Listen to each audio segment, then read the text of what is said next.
सागर में फिर से आपका स्वागत है। आज जो है हम लोग जैन धर्म का जितने भी इससे रिलेटेड क्वेश्चन बनेंगे और इसके बारे में हम लोग पूरे विस्तार से आज चर्चा करेंगे। अगर वीडियो आप लोग को अच्छे लगेंगे तो लाइक और सब्सक्राइब कर दीजिएगा, अपने दोस्तों तक शेयर कर दीजिएगा ताकि और आप लोग के लिए ऐसा वीडियो बनाते रहें। देखिए, जैन धर्म की अगर हम लोग बात करते हैं, जैन धर्म की हम लोग चर्चा सबसे पहले करेंगे कि जैन धर्म के बारे में क्या है, जैन धर्म क्या है। इस पर अगर हम लोग देखें तो सबसे पहले देखिए, जैन धर्म की हम लोग बात करते हैं। जैन धर्म की अगर हम लोग देखेंगे तो जैन धर्म, देखिए इसमें देखें तो जैन धर्म में कुल 24 तीर्थंकर हुए थे। यानी जैन धर्म में अगर देखा जाए तो कुल तीर्थंकरों की जो संख्या थी वह कितने थे, तो ध्यान रखिएगा। यानी कहने का मतलब है जैन धर्म में टोटल अगर देखा जाए तो 24 तीर्थंकर थे। कितने तीर्थंकर थे, तो ये बात ध्यान में रखिएगा। यानी जैन धर्म में जो है टोटल तीर्थंकर की अगर हम लोग बात करेंगे, टोटल तीर्थंकरों की संख्या जो थी जैन धर्म में वह 24 तीर्थंकर थे। पहले जो तीर्थंकर थे याद रखिएगा, पहले तीर्थंकर ऋषभ देव थे। यानी पहले जो तीर्थंकर थे वो कौन थे, तो ध्यान रखिएगा ऋषभ देव, जिसको आदिनाथ के नाम से हम लोग जानते थे। दूसरे तीर्थंकर की अगर बात करते हैं तो अजीत नाथ थे। यानी द्वितीय तीर्थंकर की अगर बात करेंगे, द्वितीय तीर्थंकर जो थे वो याद रखिएगा अजीत नाथ थे, याद रखिएगा द्वितीय तीर्थंकर। तृतीय तीर्थंकर की अगर बात करते हैं तो संभवनाथ, और 19वें तीर्थंकर की अगर बात करते हैं तो मल्लीनाथ, ठीक है। और 23वें की बात करते हैं, बार बार पूछता है, तो 23वें तीर्थंकर पार्श्वनाथ थे। याद रखिएगा जैन धर्म के 23वें तीर्थंकर कौन थे, तो पार्श्वनाथ थे। उसके बाद 24वें तीर्थंकर जिनके बारे में हम लोग को डिटेल से चर्चा करना है वह महावीर थे। तो जैन धर्म के 24वें तीर्थंकर की अगर हम लोग बात करेंगे तो जैन धर्म के 24वें तीर्थंकर महावीर थे। जैन धर्म का संस्थापक ऋषभ देव थे। जैन धर्म का संस्थापक कौन था, तो याद रखिएगा जैन धर्म के जो संस्थापक थे वह ऋषभ देव थे, ठीक है। जैन धर्म के वास्तविक संस्थापक पूछेगा तो जैन धर्म के वास्तविक संस्थापक महावीर थे। ऐसे पूछेगा कि जैन धर्म के संस्थापक कौन थे, तो ऋषभ देव। और जैन धर्म के वास्तविक संस्थापक पूछेगा तो याद रखिएगा जैन धर्म का वास्तविक संस्थापक जो थे महावीर थे। ऋग्वेद में ऋषभ देव और अरिष्ट नेमि दोनों तीर्थंकर का नाम आता है। यानी पूछेगा कि ऋग्वेद में जैन धर्म के कौन दो तीर्थंकर के नाम आते हैं, तो याद रखिएगा ऋषभ देव और अरिष्ट नेमि जो है ये दो तीर्थंकर का नाम कहाँ आता है, ऋग्वेद में। श्वेतांबर परंपरा के अनुसार जो है 24वें तीर्थंकर महिला थी। यहाँ हम लोग 19वें तीर्थंकर हम लोग मल्लीनाथ जो देखे, यानी मल्लीनाथ की अगर बात किया जाए तो मल्लीनाथ महिला होने की बात आती है। तो 19वें तीर्थंकर जो थे वह कौन थे, महिला थे।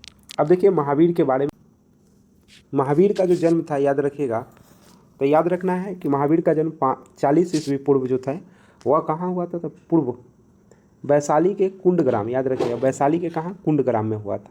इनके पिता का नाम सिद्धार्थ और इनके माता, इनका कुल जो था वह ज्ञात्रिक कुल था, या ज्ञांत्रिक कुल जो था, ज्ञांत्रिक याद रखिएगा, इनकी कुल जो था वो ज्ञांत्रिक था। माता का नाम त्रिशिला जो लिच्छवी कुल की थी। यानी लिच्छवी कुल की कौन थी, इनकी माता, और माता के जो नाम था याद रखिएगा त्रिशला थी। इनकी पति यशोदा थी, है ना, याद रखिएगा इनकी पत्नी कौन थी, यशोदा। पुत्री अनुजा प्रियदर्शिनी थी, ठीक है ना, पुत्री अनुजा प्रियदर्शी थी। दामाद जो थे वह जमाली थे, याद रखिए दामाद कौन थे, जमाली थे। बचपन का नाम वर्धमान था, याद रखिएगा बचपन का नाम इनका क्या था, वर्धमान। 30 वर्ष की अवस्था में गृह को त्याग दिए थे, ठीक है। और 42 वर्ष की अवस्था में कैवल्य की प्राप्ति की। यानी गृह त्याग के 12वें वर्ष जो है इनको ज्ञान की प्राप्ति। कैवल्य का मतलब हुआ ज्ञान की प्राप्ति, याद रखिएगा कैवल्य का मतलब क्या हुआ, याद रखना है ज्ञान की प्राप्ति। महावीर को जुम्भिक याद रखिएगा ग्राम के निकट ऋजु पालिका कौन सा है, तो ये ध्यान रखना है। यानी कहने का मतलब है ऋजु पालिका, ध्यान रखिएगा ऋजु पालिका, ठीक है। ऋजु पालिका नदी के पास जो है साल वृक्ष के नीचे, कौन सा वृक्ष, याद रखिएगा जैन धर्म में अगर पूछा जाएगा कि महावीर की कौन सी नदी के किनारे ज्ञान की प्राप्ति हुई, तो ऋजु पालिका नदी, ठीक है ना।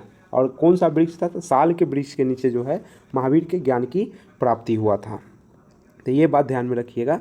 महावीर ने पहले पहल उपदेश जो है बितुलाचल पहाड़ी, है ना, राजगीर के निकट है, वहाँ पर पहला उपदेश दिए थे। उसके बाद 72 वर्ष की अवस्था में 468 ईस्वी में पावापुरी में इनकी क्या हो गई थी, मृत्यु हो गई थी। तो ये बात ध्यान में रखिएगा, यानी इनकी मृत्यु कब हो गई थी, तो पावापुरी में 468 ईस्वी पूर्व में 72 वर्ष की अवस्था में इनकी मृत्यु हो गई। अब देखिए जैन दर्शन की बात करते हैं, यानी कहने का मतलब है जैन दर्शन की अगर हम लोग देखें तो जैन दर्शन में आत्मा, ठीक है, यानी पुद्गल यानी कर्म, जैन धर्म के अनुसार सजीव और निर्जीव दोनों में आत्मा होती है।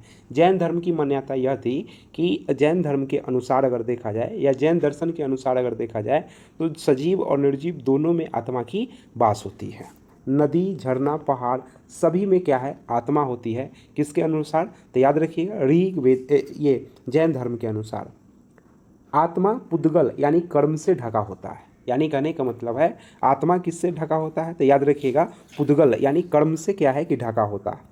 अब ईश्वर और सिद्धांत की बात करते हैं। ऋग्वेद के अनुसार अगर देखा जाए ईश्वर और सिद्धांत में किस प्रकार से यह विश्वास करते थे या ईश्वर के लिए इनका क्या सिद्धांत था, इसके बारे में थोड़ा सा हम लोग चर्चा करते हैं।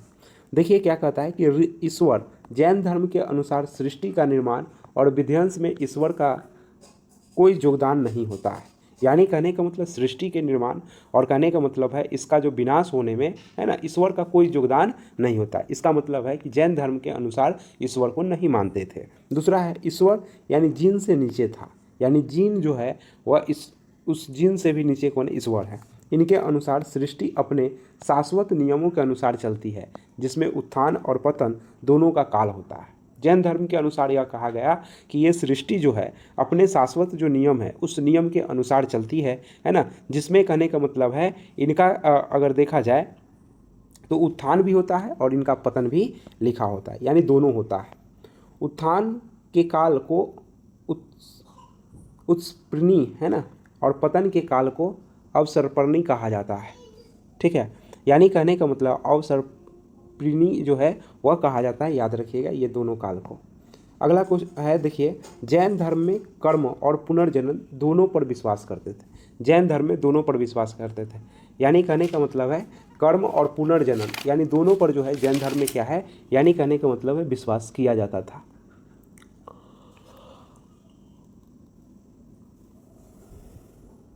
आगे अगर हम लोग देखें तो इसमें और देखिए, यानी कहने का मतलब है जैन धर्म का सबसे अधिक बल अहिंसा और काया कलेश पर दिया गया। अहिंसा का मतलब है कि कोई भी वस्तु अपने से नहीं मरना चाहिए, और दूसरा है काया कलश।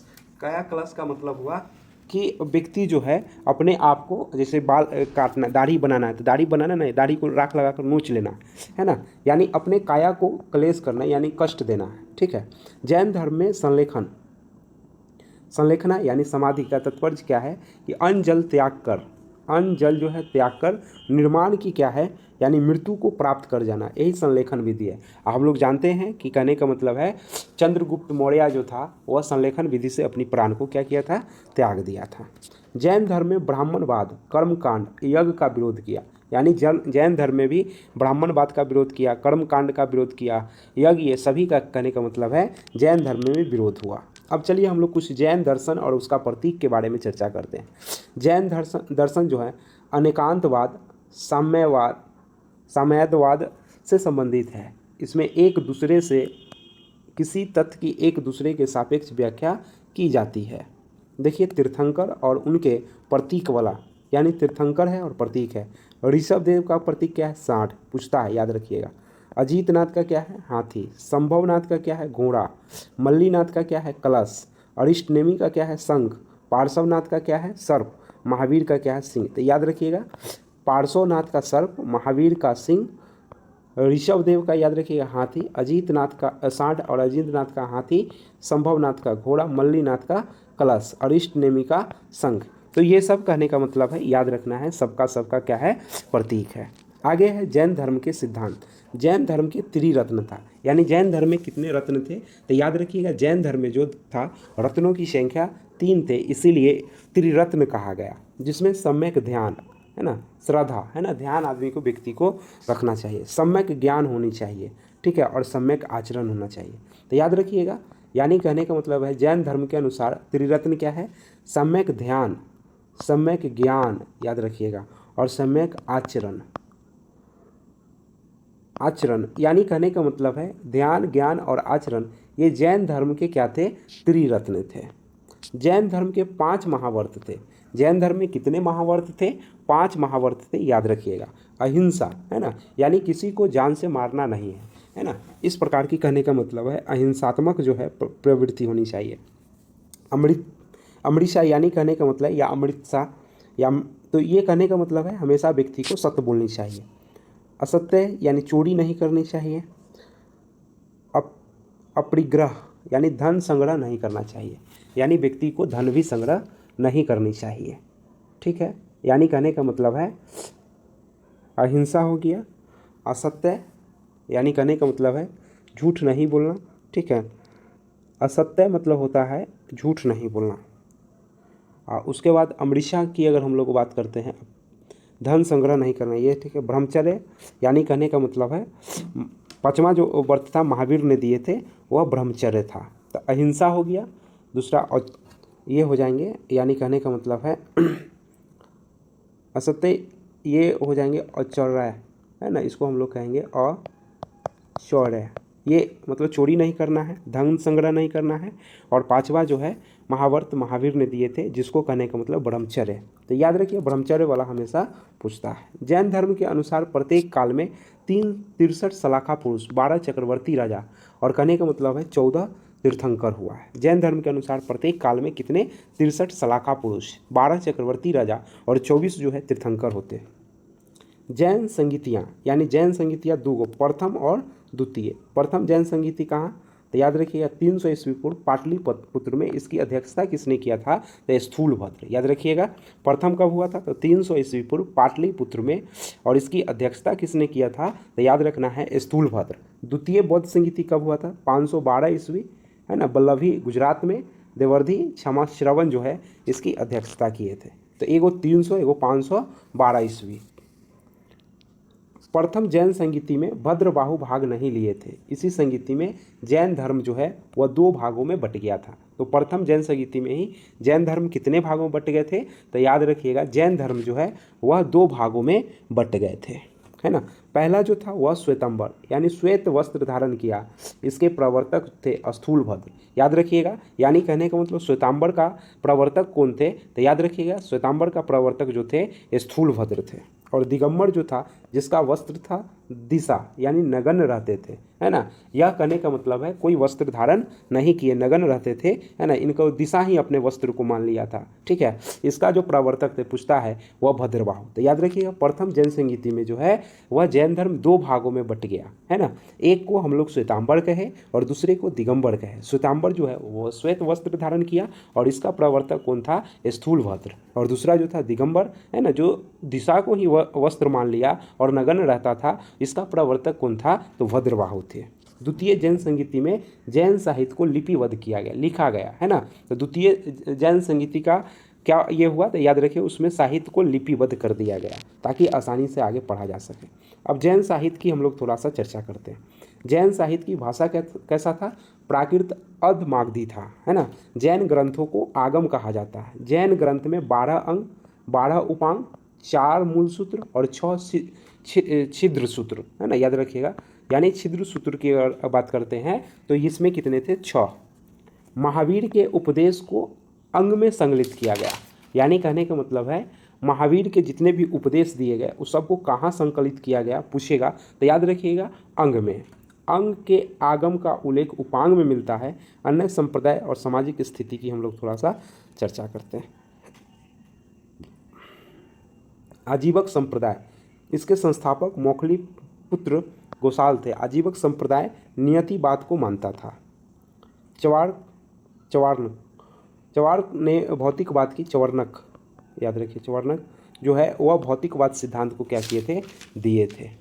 आगे अगर हम लोग बात करते हैं, बुद्ध कन्फ्यूशियस के समकालीन थे। महाजनपद काल की सामाजिक स्थिति।